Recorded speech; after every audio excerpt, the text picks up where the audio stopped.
Welcome to the Prime Property Finance Podcast with Gareth Morgan and Mark Watts. This unique podcast will dive deep into all areas of property investing finance, going behind the scenes with property professionals, investors and clients. Between us, we have 35 plus years experience in property finance. The podcast has been launched to share knowledge, mindset requirements and experiences of successful investors and professionals. We aim to simplify many of the complicated areas of finance and investing and provide valuable and easy to implement tips. Keep an eye out for our new longer episodes every Tuesday and our shorter ones every Friday. Welcome to the latest episode of the Prime Property Finance Podcast with myself, Gareth Morgan and Mark Watts, where we deep dive into development finance. If you are a new investor who is looking to level up their investing and start doing development projects, or if you are a seasoned investor who have done multiple projects but still don't really understand how development finance works, then this episode is for you. We're going to go through all the various stages of development finance and how it works and how the risks are involved and how to navigate those risks and how to really get the best plan together. So this is a two-part episode because we go as deep as we can. And really excited to bring it to you. So let's dive right in. Hi, Mark. How are you? Yeah, pretty well. You okay? Yeah, great. Great to have you back on and to do another episode together. Obviously, we've done a couple of interviews now and a couple of shorter ones, and the podcast's going well. We've had some great feedback so far, which is fantastic. We just want to get as much content out as we can to more and more people and in the hands of more and more landlords and investors. So we just want to keep adding value. So today's topic is about development finance, something that you've done huge amounts of deals to in the past and got a lot of experience with. So do you want to just kind of give us a bit of a high level intro on development finance? Yeah, sure. Yeah, great for us to just talk through this. Development finance as a whole, really broad topic, a difficult topic to cover, I think, in massive detail because there are so many variables. So it'll be interesting to see how we go on this. I know we've sort of mapped it out, but let's see how we get on. A huge number of questions around it from landlords and investors. Probably one of the least understood types of finance out there, and people generally understand bridging as a principle. Development finance is a step up from that, and what we'll aim to do today is cover off why you'd use it, what is it, how does it work, and all the various component parts that go into it, hopefully without confusing our listeners. So that'll be the challenge of today, I think. That's the challenge, absolutely. So I agree. Whilst we serve lots of different clients in the mortgage and property finance and protection space, of all the products and services that we help with, this is probably the one that people understand the least. And like you said, we get the most questions on. I think people understand the generic principles of mortgages and people get those and they're not too difficult. Bridging is a little bit more complex but people tend to get that. It's more understood. And straightforward bridging, but when you start adding in elements of refurbishment finance, the contribution towards the build element and not just the purchase element, it changes the dynamics of the loan and the setup and how the interest is calculated and what lenders look for from a risk perspective and the complexities of the drawdown process, etc. So, like you said, I'm really excited to jump into this episode and try and explain this as clearly and easy as possible, which is no mean feat when it comes to finance and different terminology and processes, etc. So we'll try and keep it as simple as we can. So do you want to just kind of, just to get us started, kind of explain what development finance is and why you would use it? So what is development finance? Development finance funds development, okay, but so too can bridging. And I think it's important to make the distinguish between the two. So bridging is very much just a loan against an asset value. It's as simple as that. We've done episodes on it in the past. If you're not clear on it, just have a listen to the previous ones. It's pretty straightforward to get the gist of that. Development finance, however, is a little different in so much that we will assist in the purchase, but we will also assist in the cost of the actual refurb itself. So It's a really useful tool to help you get more finance out of a transaction, but it comes with some barriers and some caveats that come and sit behind that. So for the purposes of this episode, we're just going to focus on some of the high level stuff, specifically the refurb element and the purchase. And we're also then going to just spend a bit of time as to why people may want to use that. So for example, if you are doing a relatively large development, so it's very popular for the minute to do commercial across to residential, very common that we would use development finance to do that, usually because the build costs are substantial. There's a large degree of cost to that. And if you relied on bridging alone, the amount of contribution that would be required from the developer probably makes the deal commercially unviable. So you would use it where there's possibly a shortfall and you can't afford to do the refurb yourself, and you need the lender's assistance to get you over that hurdle to, as I say, make that commercially fundable and viable going forward. Great, thank you. And in terms of, who whilst we've explained what this is, who is this episode for? Who is the best people that are going to get value from this? And, who does this apply to? What type of deals would it apply to? So this will range anything from your first-time investor right up to your experienced developers who are looking to step in probably and take on the larger projects.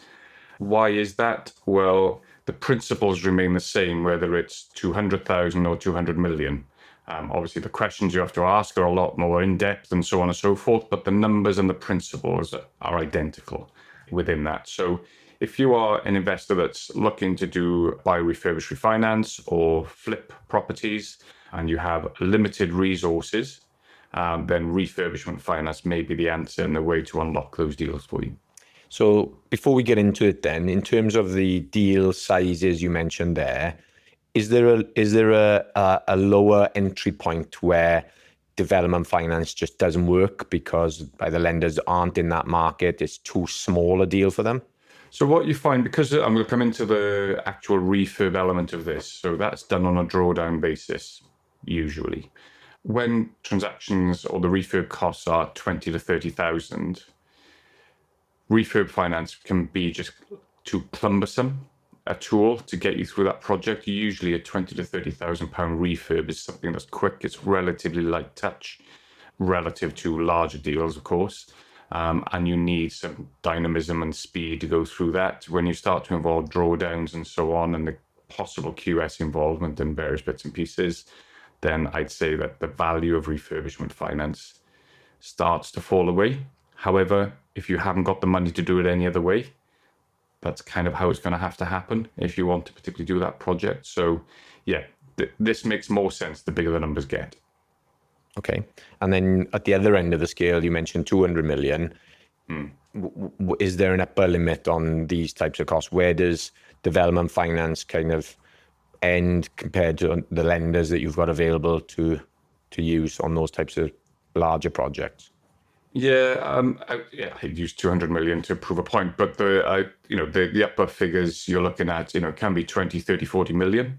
Invariably, when you get to schemes of that size, they'll be phased anyway, so you wouldn't need the full 200 million. It might be a 200 million project, but you wouldn't draw down 200 million. You'd obviously do that through a phased process. So actually the facility level will be more like 15 to 20 million in itself. So yeah, anything from, as low as 50 to 100,000 can work, right up to 20, 30, 40 million. Excellent, thank you. Okay, so if we start looking into then, let's go through it in a bit more detail. You touched on just the understanding the difference between bridging finance. People kind of understand that bridging finance is used obviously to purchase property, usually things that are unmortgageable if they're looking at the buy, refurbish, refinance, the BRR model, auction purchases, basically things that are run down that they want to add value to. How does bridging differ from development finance? So these are both asset-based lending. Okay, so we are looking only at the value of the asset. So we're not considering any income or anything like that. So loan to values, which we're familiar with, but I'll just re-explain, is let's say your purchase price is 100,000 or the property value is 100,000. and you want to borrow 75% loan to value, £75,000. Bridging finance assumes the value isn't really going to change that much, and they will lend on that basis. The refurb finance side of things differs in so much that they're going to fund the refurb works, and we are looking to increase the value off the back of it. Now, this is relevant where you are not going to be paying for the works yourself. So the lender is now concerned or interested in the GDV, so the end value of the project, and that forms part of the equation as to what you can borrow. Whereas bridging finance focuses purely on what's the asset worth today and what's the maximum loan to value we will lend against its current value. So refurb is looking at the future, bridging is looking at the present. Okay, yeah, that helps. And you've mentioned a couple of times, I've got a couple of questions, but you just mentioned a few times asset value. Can you just distinguish what asset value means in this example? Yeah, so the asset is the property, so the project. So I refer to it as the asset value, it's just asset-based lending, ABL, you might see that kicking around as well. But yeah, it's what is the actual project property as an asset. So effectively the property, yeah. So Yeah. the asset could be, if it's ground up development, the asset could be just the land. Correct. If it's a house, it would be the house. If it's a block of flats, so just an asset is the all-encompassing term that a lender will take security over in order to protect the money that they're putting into the deal, yeah? Absolutely, yeah. Okay, cool. And then the second part of that then, so just to confirm, so bridging finance is used where you are just lending money against today's value of that property or asset to borrow money in order to purchase, whereas development finance is used potentially to purchase the asset, but also money towards the renovation or build or conversion of that property or asset into whatever, it's going to be further down the line. Correct. Yeah. Okay, great.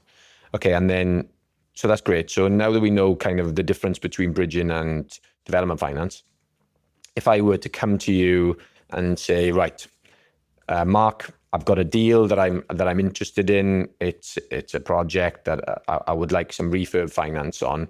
What's the kind of thought process that you go through? What's the first thing that you need to consider when you start looking at a deal with somebody? Yeah. Okay, fab. So first thing we want to understand is what is the deal? What are you trying to achieve and what are you doing? So is this a two-bed house that you've won at auction and you want to just do a light refurb, new kitchen, new bathroom, etc., and sell on for a profit? Or are you looking to get into a commercial conversion, which is really popular, converting an office block into 3 apartments, 4 apartments, whatever that may be? So first and foremost, what is the project? And we don't need massive amount of detail at this stage. It's just giving us an overview as to what that is. Some consideration will come as part of that conversation around some of the figures. Again, these don't have to be drilled down to the number of screws, etc. But we just want a high level view at this juncture as to what is the project and what are some of the numbers that are going to be included in that. The numbers specifically, are going to be purchase price, cost to do the works, development costs, and then the end value of the project. So those are the 3 primary numbers we are looking for. Okay, great. So when you're looking to try and define a deal and trying to get an understanding, do you want to explain, obviously there are pretty much 3 levels of refurb in terms of a lender's eyes, being light refurb, sort of medium to heavy refurb, and then ground up development. Do you want to just explain how you categorize those 3 sort of levels? Yeah. Okay. Yeah. Great question. I think first and foremost, as the borrower, don't get hung up on what type of finance it is. Ultimately, they all do the same job. They just got different titles. They cost slightly different, but again, the principle is the same. So the name is just a product name. So don't get too hung up on what it's called. Developer finance, fine. We can just leave it at that. What does it define, though? The lenders do have criteria as to what is considered light, heavy, and development. Light refurb usually will not involve any structural work on a property and is often described as a certain percentage of the total project cost under that minimum percentage. Heavy refurb usually involves some structural work, and has a greater percentage cost to the project. And then development is usually reserved for conversions, ground up developments, and those sorts of things. So like refurb, a kitchen, bathroom, decoration, carpets, that sort of stuff, but you're not really doing anything. You might be moving some stud walls around, maybe that sort of thing is still very light in work.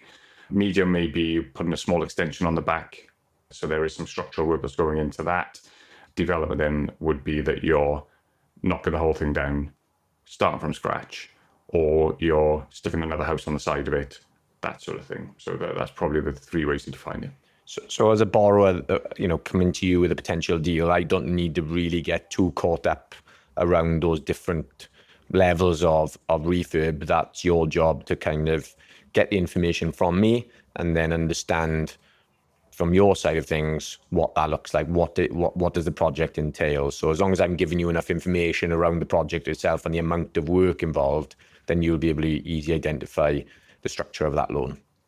Yeah, so all that's going to define is your level of experience, which we'll come on to in a bit. The numbers are the numbers. They don't change whether it's any of those three. Awesome. Should we move on then to talk a little bit more around then the structure of the loan and a bit more in the numbers? So with regards to the loan, we'll try and keep this as high level as possible. So for the purposes of this conversation, we are not going to be deducted interest and all of that sort of stuff. I'll come on to that a little bit later around pricing and how the interest works.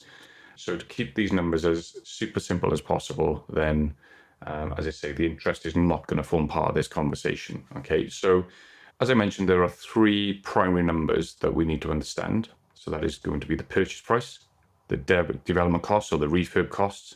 So how much is going to cost you to do whatever it is you want to do. And then what is going to be the end value.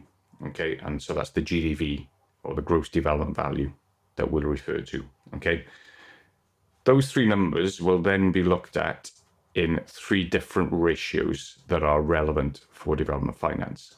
These sound more complicated than they are. I don't know what it is about finance. We like to pick complicated terminology, but it's really easy to understand. So the first one we're going to look at is loan to GDV, LTGDV. Okay, what is, we understand loan to value.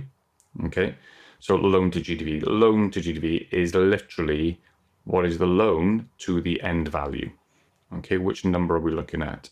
Okay. So just on that, then it's just I'm conscious that there's a number of loan to and various absolutely. bits. So the loan, just to really try and keep this as simple as possible. If you were buying a house, I guess on a residential mortgage with a 10% deposit, you would be getting a 90% mortgage against that property. Then that loan to value, so the value of the loan that the lender has given you is 90% of the value of the property, which is 100,000. Yeah. So in this instance, what we're talking about is loan to GDV, which is the gross development value. It's not the value today, it's the value in the future once you've done the work that you propose to work on. So it's a lower loan now against the future value. Yeah? Correct. Yeah, 100%. So the loan to GDV is one of the key numbers that we're going to be looking at in this, and it's typically set at 65%. Okay, you can get more, and this is where you get into the whole product side of things, but we'll keep it at 65%. That's traditionally the figure that most lenders would look at. The next one we go on to is something called a loan to cost. Okay, LTC. That sounds complicated, but it's literally what is the purchase price plus the work that you anticipate doing. Okay, those two numbers added together is the cost, and the lender will lend a percentage of the total cost. Okay, and that is usually set at 80%. Again, there were some lenders will do 90% or 85% and so on. So that is usually set at 80%. So I just want to really hold the point on this and make sure my understanding is correct. So the loan to cost is the loan that the lender is going to give me against my total costs on the project. So with my investor hat on, that is the purchase price of the property and the cost of the works involved. Does that involve any other costs outside of those, such as professional fees and legal fees and other costs, or is it purely the purchase price and the refurb cost? It depends, is always the answer. It depends on the project. So costs, there are allowable costs. Okay, so that is often including certain professional fees. It will not include stamp duty. In certain instances, it will include sale payments, which are community interest levy payments. So it is relative to the deal. So when we talk of costs, we're actually referring to allowable costs. But for the purposes of this conversation, we'll just bundle it all into one And number. so I'm guessing, and what is allowable costs will change depending on whether it is a light refurbishment, a heavy refurbishment, or a ground up development. I'm guessing the more in depth the project, the more allowable costs that a lender will allow Correct. you to include, I guess, is it? Yeah, and it's lender specific. So some lenders will allow certain costs to be included and others won't. And that's part of the negotiation that you have with the lender when you're going to negotiate these deals. As you quite rightly say, 30 grand refurb, that's your cost. Yeah. You're getting into, the £1-2 million developments. You start getting into the detail and the weeds of actually what is the cost? What is a cost? Yeah. Okay. So what we've talked about then is the loan. The first one was the loan against the end value of the property, the future value, Yeah. and the loan against the total cost of the project. Yeah. What's next? So I think the thing that we can have a look at, so there is something called a day one advance percentage. So you can have a maximum, usually 70% of the day one value of the property. Okay. However, that is rarely brought into the equation. And when we run through an example now, I'll be able to demonstrate why that number is less relevant. I'm yet to do a deal where that actually becomes part of the equation, because the other two numbers sort of take that out of the equation, if you like. So if we use the traditional example that we always use, which is 100,000 purchase, 50,000 refurb costs, and an end value of 200,000. Okay. And I'm intentionally keeping the numbers low so that it's easier to comprehend. If we start talking in millions, then, the zeros get too many. So let's just keep it at 100,000 purchase, £50,000 worth of work, and £200,000 end value. Okay. So if the lender will lend 65% against the end value, okay, so 65% of 200 is 130,000, or they will lend 80% of the loan to cost. Okay, so 80% of 150, which is your 100 plus your 50, is 120,000. Okay, the lender will lend the lowest of those two numbers. In this particular scenario, the loan to cost ratio of 80% is what is capping out the loan. So it can't go any higher because that is the lowest of those two numbers. Because the 120 is lower than the 130 of the loan Correct. to end value. Okay. Yeah. If the loan to GDV was the lowest number, we would be working off that one. Okay. But in this example, it's not. It's the higher number. And if They're I pretty was close, coming, as you can see. if I was coming to you with a deal, is this something that I would need to work out beforehand, or is that something that you would work out? No, we work it out with you. We've got a fairly detailed financial model that we can run these numbers super quick through that. I guess from your perspective, if you quickly want to map out, one of the biggest questions we get asked is how much can I borrow? And that's quite a hard question to answer in development, because if any of those three numbers change, the answer changes. Yeah. Whereas property value is quite easy to work out 75% of. So we'll work this out for you, but this is quite an easy way just to get a sense as to what you're likely to have to put into the deal. And I know this is an example, but this is whilst it is an example, it's a really one that, these kind of numbers are things that we see on a regular basis. And I know we're going to get into the cost of the funds and fees and things later on. But what we see people often will present to us a deal like this. Oh, this is great. It says purchase price of 100.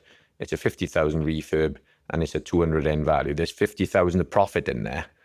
And actually, when you break it down, because they've just talked about the refurb, they haven't brought any finance costs, they haven't brought stamp duty, they haven't brought professional fees, they haven't insurances and warranties and all these other things. And all of a sudden that kind of disappears, doesn't it? The profit margin disappears, and you think, well, is that a good deal or not? Or how much return are you going to get on your spend? And that's a separate metric that you need to be aware of. But that's maybe something that we can talk about a little bit later on as well. But yeah, I know it is an example, but Yeah. we're trying to keep this very high level. This is a podcast episode where you haven't got the ability to kind of use a whiteboard and walk through numbers. So yeah, okay. So we've worked out now the loan to GDV, the loan to the end value, and the loan to cost, and we've distinguished that the loan to cost on this one is the metric that a lender would use. What's the next step then? Okay, so yeah, following on from the loan to cost, then, as I say, so we have got this number of 120,000. Okay. Now, it's important to understand the structure of the loan for development finance and the order of the money. Okay. Development finance works backwards. Okay. So the lender will fund the works first, meaning they will allocate of that £120,000, they will allocate the 50,000 first. Okay. So of that 120, we can deduct the 50, which gives us 70,000 left over. Okay. Now that 70,000 then is allocated to the purchase. Okay. Meaning that you would then add 30,000 of your own money to the £100,000 purchase. Okay. Bear in mind, we've not deducted any interest or anything like that. So these are inflated numbers, but they're purely designed to show the principle of how the money moves through the transaction. Okay, so then let me just walk through this again.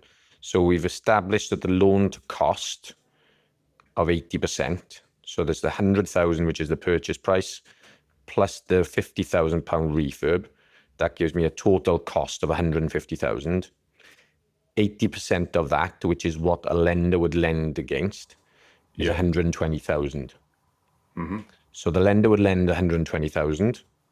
Because they are allocating money to the refurb first on this development loan, we deduct that from the 120,000. So we deduct the 50 from the 120,000, and that leaves us with a 70,000 day one loan without any interest being deducted. So the day one loan is the money that I would get on the day of completion when I'm purchasing this property for 100,000. Correct. And so if I'm getting 70,000 from the lender to purchase a property at 100,000, that means I need to put in the shortfall, which in this instance is £30,000. Correct. Perfect. So what happens next? So, and this is a bit that people forget when they're putting their numbers together. Okay, so now you've purchased the property, you own it, and you're going to go, right, well, I want now access to my £50,000 to go and do the refurb works. It's been allocated and so on. The refurb element is paid in arrears. Okay, so you have to spend X amount in order to trigger the drawdown. Okay, that isn't a defined figure. Now, many lenders will have minimum drawdown figures, often £10,000 to £15,000. In this scenario, for example, we've got £50,000 you want to access. Let's assume, to keep the numbers nice and easy, this project's going to take 5 months to complete, and you then need £10,000 per month. Okay, so you would then spend the first 10,000 out of your own money, and then that would get you to a point where you could then speak to the lender. They would sign off your work, so they would check you've done £10,000 worth of work, and then they would draw down 10,000, replenish your pot, if you like, which you then go and spend. Then you speak to the lender, they replenish your pot, and so on until that £50,000 is spent. So it's really important to understand that you need to cash flow the deal with an additional £10,000 in this scenario, over and above the initial purchase contribution of 30. So you actually need 40 in this scenario. Okay. So I think one of the common misconceptions that we see is that people think that they'll get the day one advance, which is the money to buy the property, plus the lender's just going to transfer them £50,000 into their bank account to do the renovation. Why don't they do that? So there's a number of reasons, and it's mainly to do with the risk profile that exists with development finance. So they want to make sure. So if you remember, they are now lending against the end value of a property. Okay. So this deal only works if you do what you said you were going to do on time, on budget, etc. So they will want to often have a drawdown profile so they can monitor the build to make sure that you're actually doing what you said you're going to do before they unlock the next and so on. And they're not just going to give you £50,000 to find a Porsche you drive. Yeah. So that's kind of the thought process behind it. So it's reducing the risk profile for the lender. Okay. And so if you as you said in this example, this is a 5-month project where we're going to be spending £50,000 on this property, and they're going to draw that down in tranches of £10,000 per month as you do it. Are there any fees to draw down that money then? Yes, there are. Now, they do vary. They vary very much between lenders and B, between project types.